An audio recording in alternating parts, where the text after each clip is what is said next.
करोड़पति ससुराल में दादी सास का रूढ़िवादी रसोई। आज तो काफी देर हो गई है खाने में। आज दादी सास तो बहुत चिल्लाएंगी। नीलम जल्दबाजी में रसोई में खाना बना रही होती है कि तभी रसोई में दादी आती हैं। ये क्या है बड़ी बहू, माथे पर पल्लू नहीं है, यही संस्कार है? 2 घंटे से खाना बना रही है, पता है ना मुझे नहीं पसंद 1 मिनट लेट हो, और तुम इतनी देर से खाना बना रही हो। दादी जी मैं बना रही हूँ जल्दी से। पहले सिर पर पल्ला डाल फिर बना खाना, तमीज नहीं है। नीलम जल्दी से अपना पल्लू सिर पर ठीक करती है। उसके हाथ कांप रहे होते हैं। रसोई में मिट्टी का चूल्हा जल रहा है। धुआं पूरे कमरे में भर चुका है। दादी जी धूल में आंखें जल रही हैं।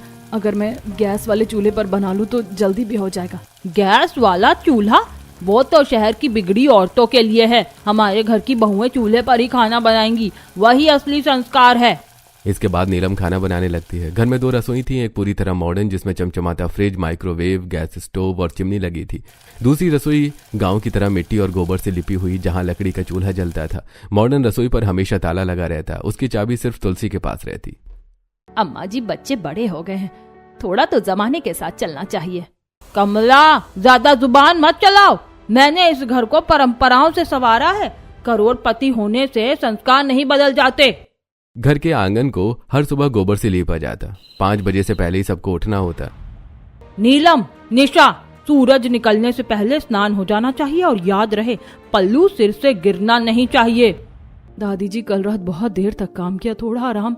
बहू होकर आराम चाहिए?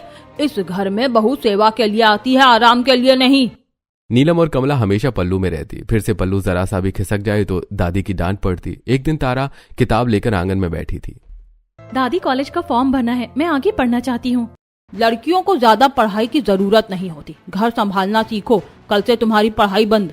लेकिन दादी मेरे सपने देखने की आदत मत डालो। तारा का चेहरा बुझ गया। अम्मा, जमाना बदल गया है। गणेश, जब तक मैं जिंदा हूँ इस घर में मेरे नियम चलेंगे। पड़ोस की औरतें अक्सर आंगन के बाहर खड़ी होकर बातें करती। अरे इतना बड़ा घर है पर बहुओं की हालत देखो। गोबर से आंगन लीपना आज के जमाने में कौन करता है? मैंने देखा है निशा की तबीयत ठीक नहीं रहती, और सुना है पीरियड में बहुओं को अलग बिठाती हैं। बहुत रूढ़िवादी सोच है। एक दिन नीलम को मासिक धर्म आया। उसे बहुत दर्द हो रहा था। दादी जी वो मुझे पीरियड्स आए हैं। बस अब 4 दिन अलग कमरे में रहो, रसोई में कदम मत रखना, तुम्हें छूने से भी अपवित्रता होती है। दादी जी मैं कोई गुनाहगार नहीं हूँ, ये तो प्रकृति है। बहस मत करो, यही रीति है। नीलम का दिल टूट जाता है। उसे बहुत बुरा लगता है, लेकिन वो कुछ कह नहीं पाती। दादी जी हम पढ़े लिखे लोग हैं, ऐसा व्यवहार। ज्यादा पढ़ाई से अकल नहीं आती बहू। हर दिन बहुओं से चूल्हे पर 10-10 व्यंजन बनवाई जाते। आज दाल, 2 सब्जी, पूरी, खीर और अचार बनाओ, मेहमान आ सकते हैं। दादी जी इतना सब चूल्हे पर, धुआं बहुत है। धुएं से भागोगी तो घर कैसे संभालोगी? चिराग और प्रेम चुपचाप देखते रहते, लेकिन कोई कुछ कहता नहीं। सह लो, दादी से कोई नहीं जीत सकता। कब तक सहूं चिराग? एक दिन पल्लू नीलम के सिर से खिसक गया। शर्म नहीं आती? बहू होकर सिर खुला रखती हो। अम्मा जी गलती से, इस घर में गलती की कोई जगह नहीं। तारा अंदर से सब देख रही थी। क्या इस घर में सांस लेना भी गुनाह है? मैं तो अब दादी की सोच से परेशान हो गई हूँ। पड़ोस की औरतें फिर इकट्ठी हुई। हमें कुछ करना चाहिए, पर तुलसी से कौन बोले? अगर हम सब मिलकर समझाएं तो शायद। बहुओं की जिंदगी नरक बन गई है, समय बदलना जरूरी है। घर के अंदर रूढ़िवादी की दीवारें ऊंची होती जा रही थीं। करोड़पति ससुराल होने के बावजूद बहुओं की दुनिया चूल्हे के धुएं और पल्लू की कैद में सिमट चुकी थी। हे भगवान, क्या कभी इस घर में भी बदलाव आएगा? और इसी सवाल के साथ उस दिन का सूरज ढल गया, लेकिन घर की रूढ़िवादी सोच अब भी वैसी ही अडिग खड़ी थी। समय बीतता गया, लेकिन घर का माहौल वैसा ही रहा। नीलम लगातार बीमार रहने लगी, फिर भी काम से छुट्टी नहीं मिलती थी। आज फिर चक्कर आ रहे हैं, शरीर साथ नहीं दे रहा। लेकिन अगर रसोई में देर हो गई तो दादी जी फिर से नाराज हो जाएंगी। वो खांसते हुए चूल्हे के सामने बैठी थी। धुआं आंखों से भर रहा था। तभी अचानक रसोई में एक बिल्ली घुस आई और दूध का बर्तन गिरा दिया। अरे ये क्या हो गया? अब दादी जी बहुत डांटेंगी। ये आवाज कैसी थी? तुलसी ने बिखरा हुआ दूध देखा। इतनी भी समझ नहीं है, बिल्ली तक रसोई में घुस आई। तुम्हारी लापरवाही से घर अपवित्र हो गया। दादी जी मैं तबीयत से ठीक नहीं हूँ, हाथ कांप रहे थे। बीमारी का बहाना मत बनाओ, इस घर की बहू बीमार नहीं पड़ती, काम करती है। उसी दिन चूल्हे पर रखा बर्तन जल गया। ये जला हुआ बर्तन क्या कह रहा है? तुम्हारी अकल भी इसी तरह जल गई है क्या? मैं साफ कर दूंगी दादी जी। अभी के अभी बैठकर इसे राख से मांजो, जब तक चमक ना जाए उठना मत। नीलम बैठकर जले बर्तन को राख से रगड़ती रही। उसके हाथ छिल गई। अगली सुबह चाय बनने में 5 मिनट की देर हो गई। अभी तक चाय नहीं बनी? घर सिर पर उठा लूंगी मैं। इस घर में नियम का पालन नहीं होगा तो सब बर्बाद हो जाएगा। अम्मा जी, नीलम की तबीयत ठीक नहीं। तबीयत का रोना हर दिन मत रोया करो, बहू का काम सेवा करना है। चिराग चुपचाप खड़ा रहा। नीलम, थोड़ा ध्यान रखा करो, दादी को नाराज मत किया करो। मैं कोशिश करती हूँ पर शरीर साथ नहीं देता। इसी बीच प्रेम की शादी की बात हुई। अरे अम्मा, प्रेम अब 25 का हो गया है, उसके लिए रिश्ता देखना चाहिए।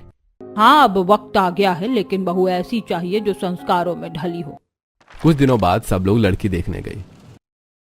हमारी बेटी पढ़ी लिखी है, एमए किया है, नौकरी भी करती है। हमें ये सब नहीं जानना, हमें बस इतना बताइए कि उसे खाना बनाना आता है या नहीं। जी, खाना बनाना तो सीख ही जाएगी, पर पढ़ाई लिखाई भी जरूरी है। हमारे घर में बहू का पहला धर्म रसोई है, बाकी बातें बाद में। दादी, वो बहुत समझदार लग रही है। समझदारी से घर नहीं चलता, सेवा से चलता है। लड़की वाले थोड़ा असहज हो गए। हमें थोड़ा समय दीजिए सोचने के लिए। घर लौटते ही तुलसी ने साफ कह दिया, ये रिश्ता हमें पसंद नहीं। लड़की ज्यादा पढ़ी लिखी है, घर नहीं संभाल पाएगी। अम्मा जी, प्रेम को लड़की पसंद आई है। मुझे नहीं पसंद, बस बात खत्म। रात में कमला ने चुपके से लड़की वालों को फोन किया। बहन जी, अम्मा जी का स्वभाव थोड़ा सख्त है, आप बुरा मत मानिए। हमें रिश्ता मंजूर है, कृपया मना मत कीजिए। अगर आप लोग सच में चाहते हैं तो हम भी मान जाते हैं। कुछ दिनों बाद रिश्ता पक्का हो गया। ठीक है, शादी धूमधाम से होगी, हमारे खानदान की इज्जत है। शादी की तैयारियां शुरू हो गईं। करोड़पति घर था, इसलिए हर चीज भव्य थी। शादी के दिन बैंड बाजे के साथ बारात निकली। कहीं नई बहू के साथ भी वही ना हो जो हमारे साथ हो रहा है। दुल्हन घर आई। जैसे ही उसने मुस्कुराते हुए सबको प्रणाम किया, तुलसी आगे बढ़ी। रुको, दुल्हन ऐसे नहीं आती। उन्होंने उसका घूंघट खींचकर पूरा चेहरा ढक दिया। हमारे घर की बहू का चेहरा सबके सामने खुला नहीं रहता, यही परंपरा है। ये ठीक नहीं है, पर अभी कुछ बोलना सही नहीं। अम्मा जी, आजकल की बातें मत करो, दुल्हन ऐसे ही रहेगी। नई बहू चुपचाप घूंघट में खड़ी रही। दादी, उसे घुटन हो रही होगी। शादी के बाद घूंघट ही उसका गहना है। अब गृह प्रवेश की तैयारी होने लगी। आंगन में फिर से गोबर से लीपा गया। चावल का कलश रखा गया।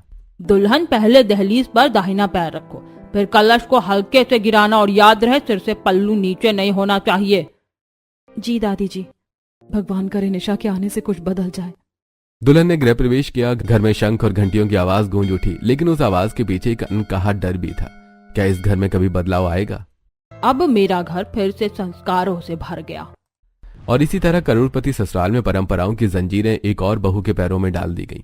गृह प्रवेश की रस्में खत्म होते होते रात हो चुकी थी। नई बहू निशा काफी थकी हुई थी, लेकिन उसके मन में नए घर को लेकर कई सवाल थे। उसे नहीं पता था कि अगली सुबह उसकी जिंदगी किस दिशा में जाने वाली है। रात के मुश्किल से 3 घंटे ही बीते थे कि अचानक कमरे का दरवाजा जोर से खटखटाया गया। निशा, उठो बहू, 4 बज गए हैं। बहू का सूरज से पहले उठना जरूरी है।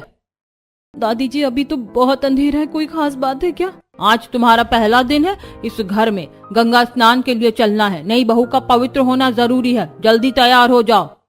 निशा समझ ही नहीं पा रही थी कि अचानक क्या हो रहा है। वो जल्दी जल्दी साड़ी पहनकर घूंघट ठीक करके बाहर आई। देवरानी जी, यहाँ ऐसे ही होता है, कुछ मत पूछिए, बस चलिए। पर दीदी, इतनी सुबह और गंगा स्नान, यही परंपरा है इस घर की। तुलसी सबको लेकर घाट की ओर चली। ठंडी हवा चल रही थी। निशा कांप रही थी। दाहिना पैर पहले पानी में डालो, पूरी तरह डुबकी लगाओ। नई बहू का शुद्ध होना जरूरी है। दादी जी, पानी बहुत ठंडा है। सहन करना सीखो, बहू बनना आसान नहीं होता। किसी तरह निशा ने डुबकी लगाई। वो सर्दी से कांपती हुई वापस घर आई। घर पहुंचते ही तुलसी ने फिर आदेश दिया, अब पहली रसोई की तैयारी करो। आज पूरे घर के लिए दाल, कढ़ी, 3 सब्जी, पूरी, हलवा, खीर और अचार बनाना है। दादी जी, इतना सब? पहली रसोई में बहू की काबिलियत दिखती है। निशा रसोई में गई, वहां मिट्टी का चूल्हा धधक रहा था। दीदी यहाँ कोई मॉडर्न मॉड्यूलर किचन नहीं है क्या? है देवरानी जी, लेकिन उस पर ताला लगा रहता है। यहाँ खाना इसी चूल्हे पर बनता है, लेकिन इतने बड़े घर में दादी की मर्जी के बिना कुछ नहीं होता। निशा ने मसाला निकाल कर देखा। दीदी मैं मसाला पीसने के लिए मिक्सर ले आती हूँ, जल्दी हो जाएगा। वो मॉडर्न रसोई की ओर बढ़ी ही थी कि तुलसी की नजर पड़ गई। रुको, ये क्या उठा रही हो? दादी जी मिक्सर है, मसाला जल्दी पिस जाएगा। हमारे घर में मसाला सिलबट्टे पर पिसता है, ये मशीनें आलसी लोगों के लिए होती हैं। तुलसी ने मिक्सर उसके हाथ से छीनकर वापस ताले वाली रसोई में रख दिया। दादी जी इतना सब काम चूल्हे पर, मैं कोशिश करूंगी। कोशिश नहीं, पूरा काम चाहिए। निशा चूल्हे के सामने बैठ गई। धुआं आंखों में भरने लगा, आंसू निकल आए। धीरे धीरे आदत हो जाएगी। दीदी आंखें चल रही हैं, सांस भी ठीक से नहीं आ रही। 2 घंटे बाद उसकी आंखें पूरी तरह लाल हो चुकी थी, चेहरा पसीने और धुएं से भर गया था। निशा तुम्हारी आंखें इतनी लाल क्यों हैं? धुएं से, और दादी ने मिक्सर भी ले लिया। मैं कुछ नहीं कर सकता, दादी के सामने मेरी भी नहीं चलती। तो क्या मैं भी दीदी की तरह सब सहती रहूं? अभी सही समय नहीं है। पहली रसोई का खाना तैयार हुआ। तुलसी ने हर व्यंजन को चखा। नमक ठीक है, लेकिन पूरी थोड़ी मोटी है, अगली बार ध्यान रखना। जी दादी जी। उस दिन के बाद निशा की जिंदगी भी नीलम जैसी हो गई। निशा, आज से सुबह 4 बजे उठना है, पहले आंगन गोबर से लीपना है, फिर चूल्हा जलाना। जी। एक दिन निशा से चाय बनाने में 5 मिनट की देर हो गई। अभी तक चाय नहीं बनी? नई बहू होकर इतनी लापरवाही। दादी जी मैं अभी बना रही हूँ। इस घर में नियम तोड़ने की इजाजत नहीं है। पड़ोस की औरतें फिर बातें करने लगीं। अब नई बहू भी उसी हाल में है। इतनी पढ़ी लिखी लड़की थी, पर बोल कौन सकता है। तुलसी की सख्ती पर सब भारी है। बदलाव तब आएगा जब घर वाले खुद खड़े होंगे। घर के अंदर वही नियम, वही डांट, वही धुआं। दीदी क्या हमारी जिंदगी हमेशा ऐसी ही रहेगी? पता नहीं, लेकिन उम्मीद छोड़ना भी गलत है। लेकिन सच्चाई यही थी कि दादी अब निशा को भी उसी तरह परेशान करने लगी थी जैसे नीलम को करती थी। बहू का काम सेवा है, सवाल करना नहीं। निशा चुप रह जाती। उसके सपने, उसकी पढ़ाई, उसकी आधुनिक सोच सब चूल्हे के धुएं में घुलते जा रहे थे। समय बदलेगा। कब? मैं ये सब बर्दाश्त नहीं कर सकती। एक सुबह जब नीलम और निशा रसोई में दूध उबाल रही थी, तभी अचानक एक काली बिल्ली आंगन से होते हुए रसोई में घुस आई और उबलते दूध का थोड़ा हिस्सा पी गई। अरे ये बिल्ली फिर आ गई, दूध भी पी गई। अब दादी क्या कहेंगी? तभी तुलसी अंदर आई और बर्तन के पास बिल्ली के पंजों के निशान देख लिए। हाय राम, काली बिल्ली ने दूध पी लिया। ये बहुत बड़ा अपशगुन हो गया, घर पर संकट आने वाला है। अम्मा जी बस एक बिल्ली ही तो थी। तुम्हें समझ नहीं है कमला? तुरंत हवन कराना होगा, पूरा घर शुद्ध करना पड़ेगा। दोपहर तक पंडित बुला लिए गए। आंगन में हवन कुंड सजाया गया। लकड़ियां, घी, हवन सामग्री सब जमा हो गया। दीदी ये क्या नया बवाल है? एक बिल्ली के दूध पीने से इतना सब? यहाँ हर छोटी बात का उपाय हवन ही है। हवन शुरू हुआ। धुएं से पूरा घर भर गया। बहुएं पल्लू सिर पर रखकर बैठो। मंत्रों के समय आंखें नीचे रखनी चाहिए। क्या हर बात पर यही होगा? घर की समस्याएं ऐसे खत्म होती हैं क्या? हवन खत्म होने के बाद भी तुलसी का अंधविश्वास खत्म नहीं हुआ। अब 7 दिन तक घर में मीठा नहीं बनेगा और शाम को तुलसी के पास दिया जलाना मत भूलना। दादी जी ये सब क्यों? ज्यादा सवाल मत करो, मैं जो कहती हूँ वही होगा। दिन बीतते गए। कभी काली बिल्ली, कभी छींक आना, कभी कौआ छत पर बैठ जाना। हर बात पर नया टोटका शुरू हो जाता। दीदी मेरा दिमाग खराब हो रहा है। हर दिन नया नियम, नया डर। हमने तो अब सवाल करना छोड़ दिया है। एक शाम निशा ने तारा को कोने में बैठकर रोते देखा। तारा तुम रो क्यों रही हो? अभी मुझे डॉक्टर बनना था। मैंने 12वीं में अच्छे नंबर लाए थे, लेकिन दादी ने कह दिया कि लड़कियां ज्यादा नहीं पढ़ती। मेरा सपना यही खत्म हो गया। तुम्हारा सपना खत्म नहीं हुआ है, अभी भी समय है। लेकिन दादी वो कभी नहीं मानेंगी। तुम पढ़ाई शुरू करो, मैं देखती हूँ। अगले दिन निशा ने तारा के लिए पुरानी किताबें निकाल ली। दोनों कमरे में बैठकर पढ़ने लगी। भाभी अगर मैं फिर से तैयारी करूँ तो शायद मेडिकल एंट्रेंस दे सकूं। बिल्कुल दे सकती हूँ, मैं तुम्हारे साथ हूँ। तभी दरवाजा खुला और तुलसी अंदर आ गई। ये क्या चल रहा है? किताबें? दादी मैं बस ऐसे ही। मैंने मना किया था ना पढ़ाई से। दादी जी पढ़ाई में क्या बुराई है? बहू तुमने इसे उकसाया है। मैं बस उसका साथ दे रही हूँ। इस घर में मेरी मर्जी के बिना कुछ नहीं होगा। तारा रोने लगी। भाभी रहने दीजिए। नहीं तारा, रो मत, मैं कुछ उपाय निकालती हूँ। तुलसी ने ये बात सुन ली और फिर से घर में कलेश होता है। उपाय? मुझे सिखाओगी उपाय? मेरे पीठ पीछे तुम लोग ये साजिश रच रही हो। गुस्से में उन्होंने निशा को जोर से थप्पड़ मार दिया। दादी जी, दादी, भाभी की गलती नहीं है। आज के बाद अगर मैंने इसे पढ़ते देखा तो अच्छा नहीं होगा। निशा के गाल पर लाल निशान पड़ गया। कमला दौड़ कर आई। अम्मा जी, ये क्या कर दिया आपने? बहू को उसकी जगह दिखा दी। रात को कमला ने निशा को अपने कमरे में बुलाया। बेटा, तुम्हें एक बात बतानी है। जब तुम्हारे दादा ससुर का देहांत हुआ, उसके बाद से अम्मा जी हमारे साथ रहने लगी। पिछले 2 साल से ही ये सब हो रहा है। इससे पहले घर में इतना सख्त माहौल नहीं था। मतलब पहले सब सामान्य था। हाँ, हम हंसते थे, खुलकर जीते थे, तारा की पढ़ाई भी चल रही थी। अब फिर से सब सामान्य होगा माँ जी, आप चिंता मत कीजिए। क्या सच में? हाँ, अब बदलाव आएगा। उस रात निशा ने तय कर लिया कि अब वो चुप नहीं रहेगी। अगर हर बात पर अंधविश्वास है तो उसी रास्ते से जवाब दूंगी। अगले दिन उसने देखा कि तुलसी हर छोटी बात पर शगुन अपशगुन मानती है। अगर दादी को उनके ही तरीके से समझाया जाए तो शायद वो बदलें। तारा चुप बैठी थी। तारा, हिम्मत मत हारो, तुम्हारा सपना अभी भी जिंदा है। भाभी, क्या सच में कुछ बदल सकता है? हाँ, अब देखो मैं क्या करती हूँ। दादी को मैं ही सबक सिखाऊंगी। थप्पड़ वाली घटना के बाद घर का माहौल और भारी हो गया था, लेकिन निशा चुपचाप सब देख रही थी। उसने ठान लिया था कि अब दादी को उनकी ही भाषा में समझाना होगा। अगले दिन सुबह निशा खुद दादी के कमरे में गई। दादी जी, मुझसे बहुत बड़ी गलती हो गई, मुझे माफ कर दीजिए। आगे से जैसा आप कहेंगी वैसा ही होगा। हम सब पुराने तरीकों से ही रहेंगे। अच्छा है कि तुम्हें अपनी गलती समझ आ गई। आजकल की लड़कियां बहुत उड़ने लगी हैं। नहीं दादी जी, अब इस घर में वही होगा जो आप चाहेंगी। उस दिन से घर में बदलाव शुरू हुआ, लेकिन ये बदलाव दादी के सोच के अनुसार नहीं बल्कि उसी सोच को आईना दिखाने के लिए था। सबसे पहले निशा दादी के कमरे में गई। वहां मुलायम गद्दे वाला बड़ा पलंग था। माँ जी, दादी तो कहती है कि पुरानी चीजें ही सबसे अच्छी होती हैं। ये मुलायम बिस्तर और गद्दा तो आधुनिक है। तो तुम क्या करने वाली हो? जो दादी चाहती है वही। निशा ने पलंग हटवाकर उसकी जगह पुरानी खटिया रखवा दी। गद्दे की जगह मोटी गुदड़ी बिछा दी। ये क्या है? मेरा बिस्तर कहाँ गया? दादी जी, आप ही ने तो कहा था कि पुरानी चीजें सबसे उत्तम होती हैं। ये खटिया और गुदड़ी बहुत शुद्ध और पारंपरिक है। लेकिन मेरी कमर। आधुनिक गद्दे तो बिगाड़ देते हैं दादी जी, आप ही ने कहा था। तुलसी चुप रह गई। अब घर में खाना भी पूरी तरह पुराने तरीके से बनने लगा। दीदी, अब से सब्जी में तड़का नहीं लगेगा, सीधा उबला हुआ खाना बनेगा। चूल्हे की सख्त रोटी और सादा दाल। मतलब वही जो दादी कहती हैं। दोपहर को खाना परोसा गया। ये सब्जी इतनी फीकी क्यों है? इसमें घी का तड़का कहाँ है? दादी जी, तड़का तो आधुनिक तरीका है। पुराने जमाने में सीधा उबला खाना खाया जाता था।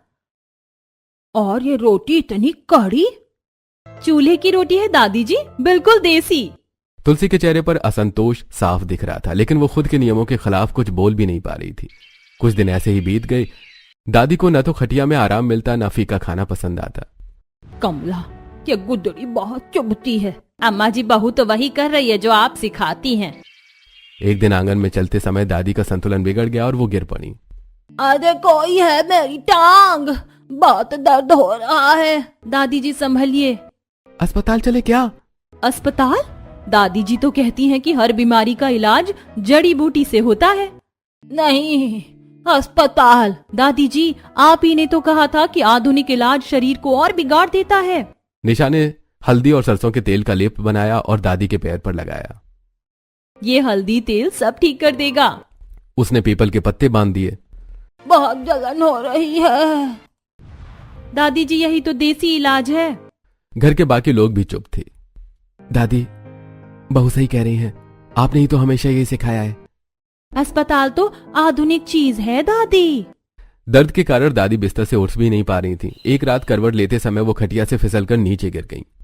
अरे मेरी कमर, लगता है टूट गई। दादी जी घबराइए मत, जड़ी बूटी सब ठीक कर देगी।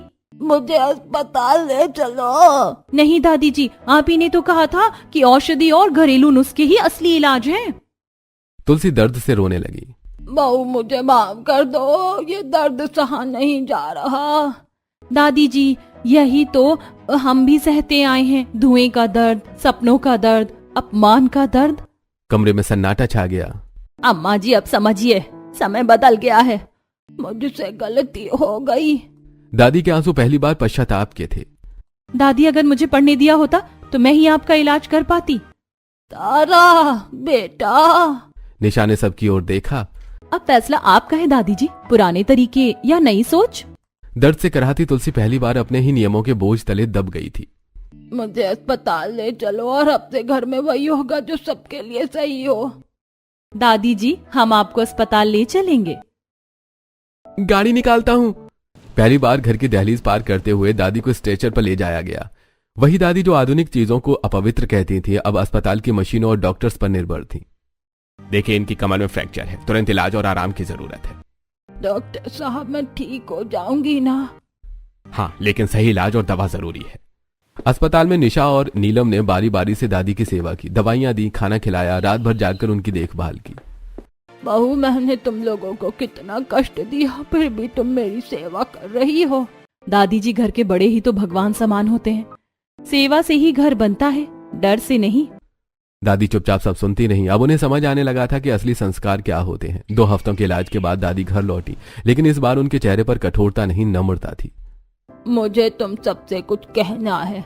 क्या हुआ अम्मा जी?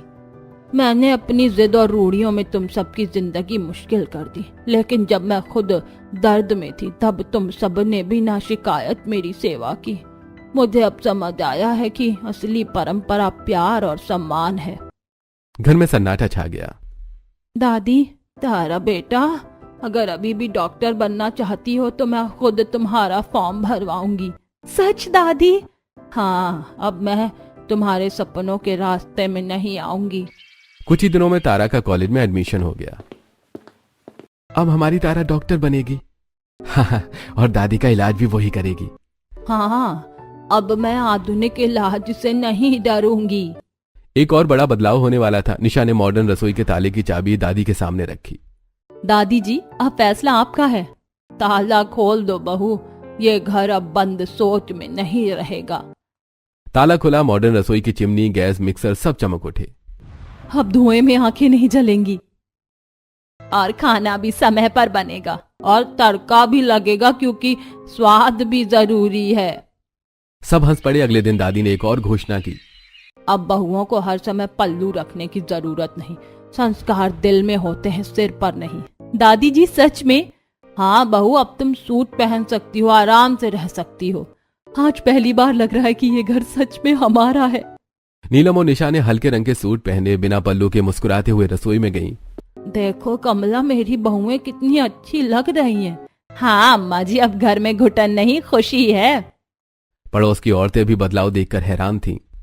अरे, अब तो घर से धुआं भी नहीं निकलता, लगता है कुछ अच्छा हुआ है। बहुएं कितनी खुश दिख रही हैं। समय बदल गया है, जब सोच बदलती है तभी घर बदलता है। अब सुबह 4 बजे की सख्ती नहीं थी। सब अपने समय से उठते, मिलकर काम करते। बहू, आज चाय मैं बनाऊंगी गैस पर। दादी जी, आपको गैस चलाना आता है? अब सीख रही हूँ। घर में हंसी गूंज उठी। दादी, मेरा पहला दिन कॉलेज में है। जाओ बेटा, खूब पढ़ो, मेरा नाम रोशन करो। करोड़पति ससुराल अब सिर्फ धन से नहीं, सोच से भी समृद्ध हो चुका था। बदलाव संभव है, बस किसी को पहला कदम उठाना होता है और किसी को साथ देना होता है। तुम सबने मुझे सिखाया कि परंपरा और आधुनिकता साथ चल सकते हैं। उस दिन घर में पहली बार बिना डर के हंसी गूंजी। अब न चूल्हे का धुआं था, न पल्लू की बेड़ियां, न अंधविश्वास का डर। और इसी के साथ करोड़पति ससुराल की रूढ़िवादी रसोई अब मॉडर्न खुशियों की महक से भर चुकी थी।